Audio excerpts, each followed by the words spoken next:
안녕하세요. 더 넘치는 교회 믿음의 가정 여러분, 9월 26일 금요일 아침입니다. 정말 시간이 빨리 가는 것 같습니다. 세월이 빨리빨리 흘러가는 것 같습니다.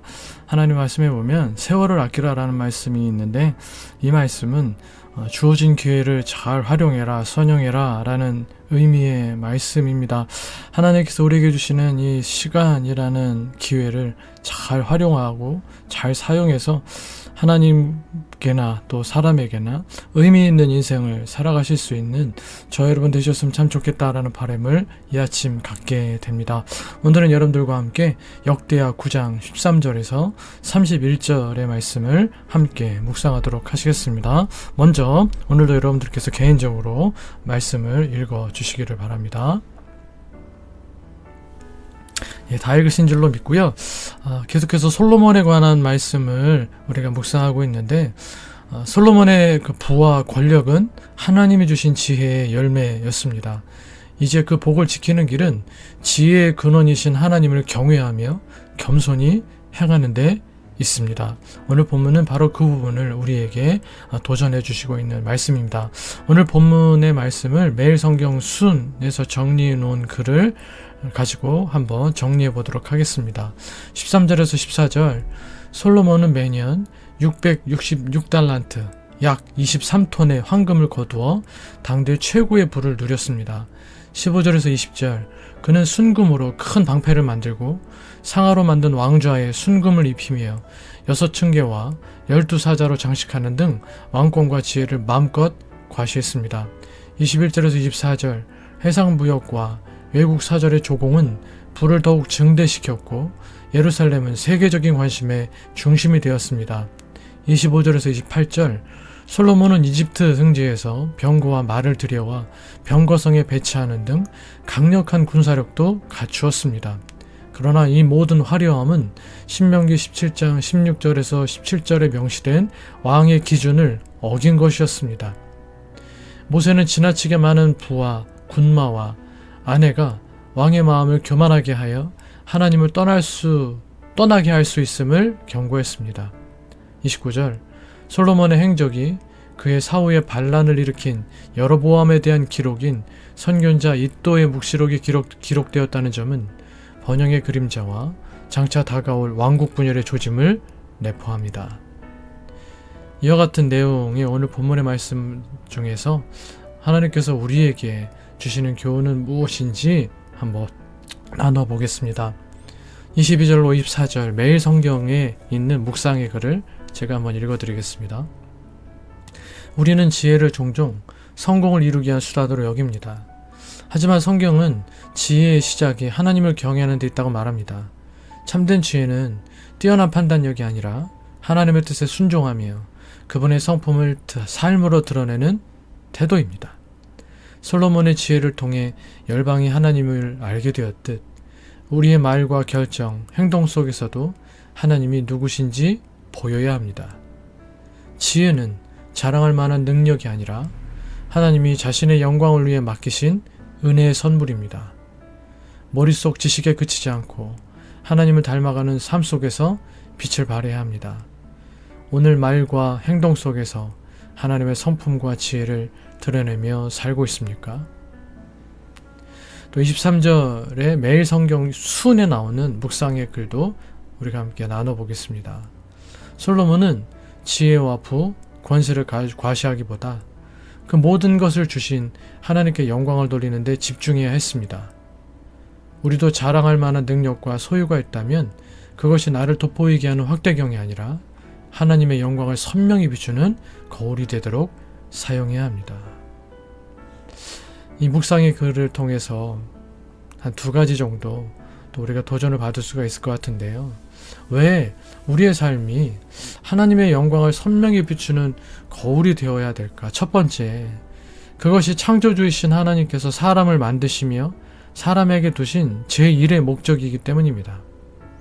이사야 43장 7절 말씀에 보면 내 이름으로 불려지는 모든 자, 곧 내가 내 영광을 위하여 창조한 자를 오게 하라. 그를 내가 지었고 그를 내가 만들었느니라. 사랑하는 믿음의 가족 여러분, 사람이 하나님께서 주신 창조의 능력, 이 무언가를 만들어낼 수 있는 이 능력을 가지고 많은 물건들을, 우리 눈에 보이는 모든 물건들을 만들었잖아요. 그 물건들마다 다 각각의 목적과 쓰임새가 있습니다. 그죠? 냉장고는 냉장고대로, 세탁기는 세탁기대로, 또 뭐 건조기는 건조기대로, 뭐 자동차는 자동차대로, 우리가 보이는 수많은 물건들은 다 각각의 목적이 있습니다. 사람은 그 목적을 가지고 그 많은 물건들을 만들어냈습니다. 하나님이 사람을 만드신 목적, 하나님께서 사람을 창조하신 제일 중요한 목적은 뭐였느냐? 사람을 통해 하나님께서 영광을 받으시려 하셨다는 것입니다. 그게 하나님께서 우리를 만드신 제일 중요한 목적이기 때문에 우리는 하나님의 영광을 선명히 비추는 사람이 되어야 된다는 것입니다. 세상을 향하여. 우리가 빛을 발하는 발광체가 아니잖아요. 하나님의 영광이 우리에게 비춰줄 때 이 빛을 세상을 향해 반사시키는 거울로서의 삶과 함께 또 하나님을 영화롭게 해드리는, 늘 하나님께 영광 돌려드리는 삶을 우리는 살아가야 되는 것입니다. 그것이 하나님이 우리를 만드신 제1의 목적이기 때문입니다. 두 번째는 사람이 가장 존귀해질 수 있는 길이기 때문입니다. 죄인된 인간, 그 죄로 인하여 하나님과 원수되었던 인간, 그래서 죽을 수밖에 없던 인간이 감히 지극히 영광스러우시고 영원하신 하나님께 그렇게 영광을 돌려드릴 수 있는 존재가 되었다는 것은 하나님께서 인간을 예수님의 피를 통하여 그렇게 존귀한 존재가 되게 하셨기 때문에 가능한 것입니다. 그 자체로 인간에게는 무한한 영광이고 감사의 제목인 것이죠. 제가 자주 드는 예로, 만약에 여러분들께서 대통령 취임식에 가서 뭔가 이렇게 취임식에 뭐 합창단 뭐 이런 거 있잖아요. 대통령의 취임을 축하하는 어떤 순서를 맡았다고 해보십시오. 그러면 아마 대대손손 그게 가문의 영광이 되고 자랑거리가 되어 유운으로 물려지게 될 것입니다. 대통령보다 더 존귀하신, 지극히 존귀하신 하나님께 영광 돌려드리고 하나님을 찬송할 수 있는 존재가 되었다는 건 정말 말로도 할 수 없는, 한 사람이 말로도 할 수 없는 지극히 큰 존귀함에 이르렀다라는 것이죠. 우리는 그렇게 하나님께 영광 돌려드림으로써 가장 존귀한, 인간으로서 가장 존귀한 자로 살아갈 수가 있는 것입니다. 저와 여러분 모두가 그렇게 우리에게 두신 하나님의 창조의 목적을 이루어드리는 삶, 그것을 통하여 하나님께서 우리를 보배롭고 존귀한 존재로 만드셨음에 대하여 늘 스스로 경험하며 살아갈 수 있는 그런 귀한 존재 다 되실 수 있기를 주님의 이름으로 축복해 드리겠습니다. 25절에서 29절의 말씀, 솔로몬이 군마를 모으는 데 힘썼다는 사실은 결국 그가 하나님보다 자신의 힘을 의지하는 방향으로 기울었음을 보여줍니다. 서두에서 말씀드린 대로 이것은 신명기 17장 16절로 17절에 명시된 왕의 기준을 어긴 것이었습니다. 제가 새번역 성경으로 이 말씀을 한번 읽어드리겠습니다. 왕이라 해도 군마를 많이 가지려고 해서는 안 되며 군마를 많이 얻으려고 그 백성을 이집트로 보내서도 안 됩니다. 이는 주님께서 다시는 당신들이 그 길로 되돌아가지 못한다고 말씀하셨기 때문입니다. 왕은 또 많은 아내를 둠으로써 그의 마음이 다른 데로 쏠리게 하는 일이 없어야 하며 자기 것으로 은과 금을 너무 많이 모아서도 안 됩니다. 그런데 오늘 본문에서 발견할 수 있는 솔로몬의 모습은 엄청난 군마를 많이 모으고, 그 군마를 모으기 위해 이집트로 사람도 보내고 은과 금도 많이 모으고, 오죽하면 오늘 말씀 가운데 솔로몬 시대 때는 은이 길가의 돌같이 여겨졌다, 귀금속으로서의 아무런 가치가 없었다 라고 표현할 만큼 엄청난 재물을 모았고, 또 많은 아내도 둡니다. 정략적인 결혼을 통해서 많은 수의 왕비도 두게 되고 후궁도 두게 돼요. 많은 아내를 둔다는 것이죠. 하나님께서 정확히 왕으로서 하지 말아야 될 부분에 대하여서 솔로몬은 사실은 그 일들을 다 하게 되죠. 그래서 솔로몬 집권 초기에는 굉장히 훌륭한 왕이었지만 솔로몬은 점점 시간이 갈수록 정말 나쁜 왕으로, 이렇게 표현할 수 있습니다. 나쁜 왕으로 변질됩니다. 열왕기 말씀에는 그런 것들이 다 표현이 되는데 정말 악한 왕이 되어가고 우상을 숭배하기도 하고 막 나쁜 짓을 많이 합니다. 그래서 그 이후에 아들때의 나라가 갈라지게 되는 원인이 되기도 하는 것이죠. 성공과 성취가 지속될수록 과시와 탐욕을 경계하고 묵상과 기도에 우리는 더욱 힘써야 합니다. 솔로몬을 반면교사 삼아서 이 신명기 17장 16절로 17절의 말씀을 또한 기억하며 하나님 앞에서 우리가 과시와 탐욕, 또 그리고 사람들 앞에서 과시와 탐욕, 교만과 허영의 마음을 다 버릴 수 있어야 됩니다. 절제된 삶과 겸손한 태도를 유지해야 됩니다. 사람이 의지해야 될 것은 군마로 상징되는 강력한 군사력이나 은과 금으로 상징되는 경제력, 그리고 솔로몬에게 수많은 나라의 왕들이 조공을 보내서 솔로몬과 주를 대려했었는데 그렇게 주변 나라의 왕들로 상징되는 인맥이 아닙니다. 이런 모든 것들은, 하나님 아닌 모든 것들은 그저 바람에 나는 겨와 같을 뿐입니다. 시편 18편 2절, 여호와는 나의 반석이시요 나의 요새이시요 나를 건지시는 이시요 나의 하나님이시요 내가 그 안에 피할 나의 바위시요 나의 방패시요 나의 구원의 뿌리시요 나의 산성이시로다. 또 지금 배경음악으로 나가는 이 찬양처럼 오직 주만이 나의 반석이시요 나의 요새시요 나의 구원이시로다. 또 신명기 62편 8절, 백성들아 시시로 그를 의지하고 그의 앞에 마음을 토하라. 하나님은 우리의 피난처시로다. 백성들아 시시로 그를 의지해라. 항상 언제나 오직, 다시 한번 말씀드립니다. 항상 언제나 오직 하나님만 의지하고 하나님께만 의탁되어야 합니다.